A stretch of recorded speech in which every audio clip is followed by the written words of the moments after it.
لو أنزلنا هذا القرآن على جبل لرأيته خاشعا لو أنزلنا هذا القرآن على جبل لرأيته خاشعا لو أنزلنا هذا القرآن على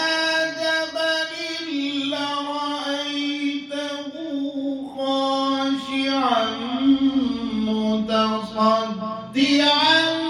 من خشية الله لو أنزلنا هذا القرآن على جبل لرأيته خاشعا متصدعا من خشية الله